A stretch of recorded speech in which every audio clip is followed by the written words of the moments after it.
Alors mes amis, j'ai une belle histoire à vous raconter. Oh. Attends 2 secondes. Je ferme. Un jour, il y avait... Je pense que je t'ai filmé. Mes amis, un jour, il y avait... Ça va, c'est le lac qui était un peu lourd. Il y avait un curé. C'est pas vrai. Ça y est, on y est. Il y avait un curé qui était très beau. Il avait de l'argent. Et...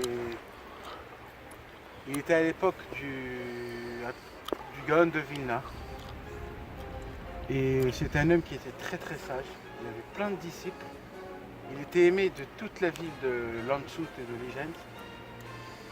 Et il était très très très très riche. Et ce palais lui appartenait. Tout ce palais lui appartenait au curé. Dedans il y avait leurs prières, il y avait tout ce qu'il fallait. Enfin, comme c'était un homme qui était très sage, eh ben, il a commencé à étudier même la Torah.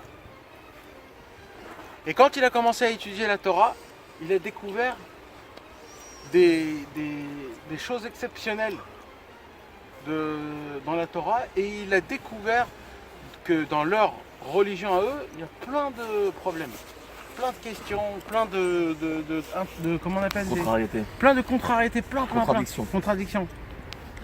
Il est allé voir plein de tzadikim pour leur poser des questions, jusqu'à qu'à la fin du compte, il est devenu juif. Contrariété, jamais. Et il est devenu juif. Et il s'appelait Avram ben Avram. Quand il est devenu juif, il est resté habité ici. Ils ont barré, vous voyez ça? Ouais, exact. Ils ont barré pour que personne ne vienne le voir. À l'époque, il y avait le tsar russe. Quand il a entendu ça, il n'était pas du tout content. Et il a envoyé des lettres à plein de bishops pour qu'ils viennent lui parler à lui. Et il n'a rien voulu entendre. C'est quoi des bishops? Des grands rabbins goy. Ok. Et ils ont tout essayé de faire pour le ramener vers le christianisme. Je ne sais pas si c'était le christianisme, mais chez les goïms. Et lui, il n'a rien voulu entendre. Il a perdu toute sa richesse. Il était mécontent, personne ne le supportait, personne n'aimait. Jusqu'à que le bishop, il a dit, pour le purifier de tous ses péchés, il faut le brûler vif devant tout le monde. Et ils ont choisi ça à Shavuot.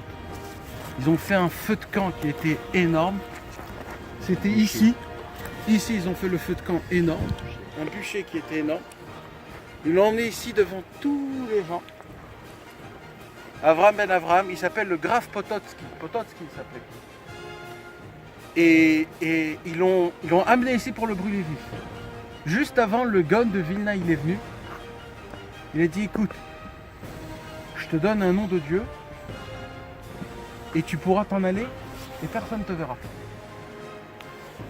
Tu vas en Eretz Israël directement. Alors, Avram ben Avram, le Graf Potocki, il a dit, je préfère mourir en sanctifiant le nom de Dieu. Le Gaon de Vilna, il était très loin, il a vu ça de très loin. Ils l'ont mis ici à un bûcher, il a brûlé vif complètement. Et ça, c'était sa maison. Et ça, c'est toutes ces maisons avec ses... Et le voilà, il est là-bas.